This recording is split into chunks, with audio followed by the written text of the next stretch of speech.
তো আজকে পড়ালাম হাইপারটেনশন। তো হাইপারটেনশনকে কি বলা হয়, যে সাইলেন্ট কিলার ইন অ্যাডাল্টও বলা হয়। এখানে আমরা কখন হাইপারটেনশন বলবো, যখন কি হচ্ছে যে বিপি হচ্ছে যে 140/90, মিনস হচ্ছে যে সিস্টোলিক বিপি যদি 140 ক্রস করে, ডায়াস্টোলিক বিপি যদি হচ্ছে 90 ক্রস করে, সে কন্টিনিউয়াস রিডিং আমরা দেখবো 6 আওয়ার ধরে। যদি সেটাই ভ্যালু থাকে তাহলে আমরা কি বলছি, তাকে হাইপারটেনশন বলছি। নর্মাল বিপি ভ্যালু কত, 128 mm of Hg। এবং হাইপোটেনশন আমরা কখন বলবো, যখন বিপিটা কি হচ্ছে যে 90/60 হচ্ছে যে কম আসছে, তখন আমরা কি বলছি, হাইপোটেনশন বলছি। দেন হচ্ছে হাইপারটেনশনের ক্লাসিফিকেশন। আমরা প্রি হাইপারটেনশন কাকে বলবো, প্রি হাইপারটেনশন হচ্ছে হাইপারটেনশনের আগের স্টেজ যেটা বলছি। এখানে যদি বিপি 122 হচ্ছে 139 এবং হচ্ছে ডায়াস্টোলিক বিপিটা যদি 80 to 90 থাকে, তাহলে আমরা কি বলছি, এখানে প্রি হাইপারটেনশন বলছি। যে উপরের বিপিটা থাকে সেটা হচ্ছে সিস্টোলিক বিপি আর নিচেরটা হচ্ছে ডায়াস্টোলিক বিপি।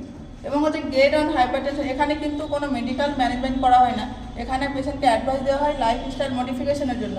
দেন হচ্ছে গ্রেড 1 হচ্ছে হাইপারটেনশন। এখানে কি হচ্ছে যে বিপি কত থাকবে, 142 হচ্ছে 159 হচ্ছে যে কত সিস্টোলিক বিপি, ডায়াস্টোলিকটা হচ্ছে যে 92 হচ্ছে 99 থাকবে, তাকে আমরা কি বলছি, গ্রেড অন হাইপারটেনশন বলছি।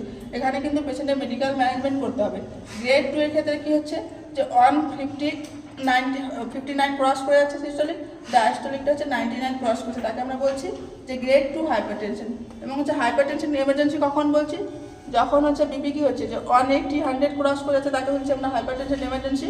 হাইপারটেনশন ক্রাইসিস কাকে বলছি আমরা, যখন হচ্ছে বিপি 222 হচ্ছে 120 যখন ক্রস করে যাচ্ছে, তখন তাকে আমরা বলছি হাইপারটেনশন ক্রাইসিস। যেটা হচ্ছে নর্মাল বায়োলজিক্যাল ক্লক আমরা বলি, যেমন হচ্ছে বিপি কি হয় নর্মালি আমাদের হচ্ছে সব থেকে বেশি হচ্ছে থাকে 12 PM এ। আর হচ্ছে যখন হচ্ছে বিপি মনিটর করি আমরা 4 to 6 AM এ করি। এবং যদি কোনো পেশেন্টে যদি মানে ফলো আপে থাকে এবং যদি হাইপারটেনশনের মেডিসিন খায়, তাহলে বেস্ট টাইম আমরা কখন দেবো মেডিসিনটা, সেটা হচ্ছে যে কি, যে 8টা থেকে 9টার মধ্যে দেবো। কেন দেবো, কারণ হচ্ছে যে তারপর থেকে আমরা কী করছি, খাবার খাচ্ছি, তারপর হচ্ছে মেটাবলিজম শুরু হচ্ছে, বিপি ইনক্রিজ হয়। তাহলে আমরা কী করবো, সবসময় কী করবো, যে ওডি মেডিসিন সবসময় আমরা সকালবেলা দেবো। যে হচ্ছে টাইপস অফ হাইপারটেনশন। এখানে হচ্ছে যে টাইপস কী ধরনের হাইপারটেনশন হচ্ছে সেটা আমরা সিচুয়েশন দেখে। তো ফার্স্ট যেটা হচ্ছে হোয়াইট কোট হাইপারটেনশন। এখানে কী হয়, যে পেশেন্টের ক্ষেত্রে যেটা দেখা যায় সেটা হচ্ছে হোম সেটিংয়ে যেটা হচ্ছে বিপি কী হচ্ছে নর্মাল থাকছে, বাট হচ্ছে হসপিটাল সেটিংয়ের নাম শুনে, যেমন হচ্ছে ডক্টর নার্স এ সমস্ত নাম শুনে কী হচ্ছে স্ট্রেস হচ্ছে, স্ট্রেসের জন্য বিপি বাড়ছে, তাকে আমরা বলছি হোয়াইট কোট হাইপারটেনশন। যে হচ্ছে গোল্ড প্লেট হাইপারটেনশন কাকে বলছি, এখানে যে যে কিডনি থাকছে, রেনাল আর্টারি থাকছে, সেগুলো হচ্ছে স্টোনিস হচ্ছে, ন্যারো হচ্ছে।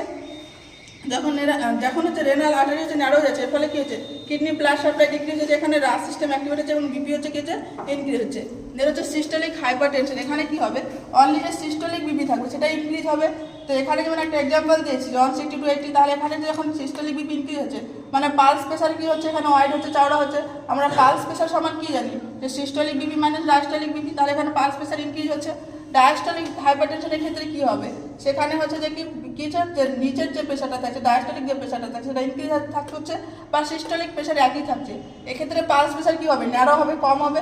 আমরা বললাম আমার যে পালস প্রেশার সমান কী বললাম, সিস্টোলিক ব্লাড প্রেশার মানে হচ্ছে ডায়াস্টোলিক ব্লাড প্রেশার, তাহলে এখানে কত আসছে, 10 আসছে, তাহলে হচ্ছে যে কি পালস প্রেশার ন্যারো হবে। বিনাইন হাইপারটেনশন হচ্ছে কী হচ্ছে, যে লং টাইম হাইপারটেনশন পেশেন্ট আছে কিন্তু হচ্ছে কি ড্যামেজ অ্যানি অর্গান, যে কোনো ড্যামেজ অর্গানকে কী করছে, যে অর্গানকে ড্যামেজ করা ছাড়াই হচ্ছে যা আছে। আর একটা ম্যালিগন্যান্ট হচ্ছে হাইপারটেনশনের কী হচ্ছে, সাডেন হাইপারটেনশন হচ্ছে এবং সাডেনলি ড্যামেজ করছে বডি অর্গানকে, তাকে আমরা কি বলছি, যে ম্যালিগন্যান্টের হাইপারটেনশন। এটা হচ্ছে সব থেকে হচ্ছে টার্গেট অর্গান। যে হাইপারটেনশন হলে কি হচ্ছে, ম্যালিগন্যান্ট হাইপারটেনশন ক্ষেত্রে টার্গেট হচ্ছে কিডনিকে সব থেকে আগে খারাপ করে। তারপর হচ্ছে পিআইএইচ, এটা হচ্ছে pregnancy induce hypertension. Pregnancy induce হাইপারটেনশনের ক্ষেত্রে কী হচ্ছে, যে আফটার বেবি কনসেপ্ট করার পর থেকে মায়ের যখন বিপি ইনক্রিজ করছে, তাকে আমরা কী বলছি, প্রেগনেন্সি ইনডিউস হাইপারটেনশন। এখানে হচ্ছে যে অফার্স কী হচ্ছে, প্রেগনেন্সির জন্য হচ্ছে। তো জেস্টেশনাল হাইপারটেনশনের ক্ষেত্রে কী হয়, যে অনলি বিপি ইনক্রিজ থাকে, বাট যখন প্রি এক্লাম্পসিয়া আমরা বলি তখন সেখানে কী হয়, যে বিপি ইনক্রিজ থাকে প্লাস প্রোটিনিউরিয়া থাকে প্লাস ইডিমা থাকে। আর এক্লাম্পসিয়ার সময় কী হচ্ছে, প্রি এক্লাম্পসিয়ার যা সাইন সিমটম থাকে সবই থাকে, সঙ্গে কী হয়, সিজার থাকে। তো এটা হচ্ছে প্রেগনেন্সি ইনডিউস হাইপারটেনশন। দেন হচ্ছে কজেস অফ হাইপারটেনশন, যে কী কী কজ হতে পারে। ফার্স্ট যেটা হচ্ছে প্রাইমারি হাইপারটেনশন, একটা হচ্ছে সেকেন্ডারি হাইপারটেনশন।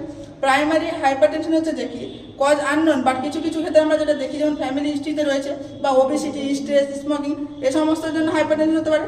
আর সেকেন্ডারি হচ্ছে যে কোনো ডিজিজের জন্য যখন হচ্ছে বিপি ইনক্রিজ হচ্ছে, তাকে আমরা কি বলছি, যে সেকেন্ডারি হাইপারটেনশন বলছি।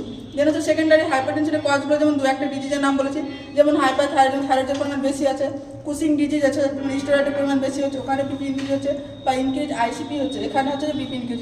তো এই সমস্ত কী হচ্ছে, যে সেকেন্ডারি হাইপারটেনশনের এক্সাম্পল। আজকে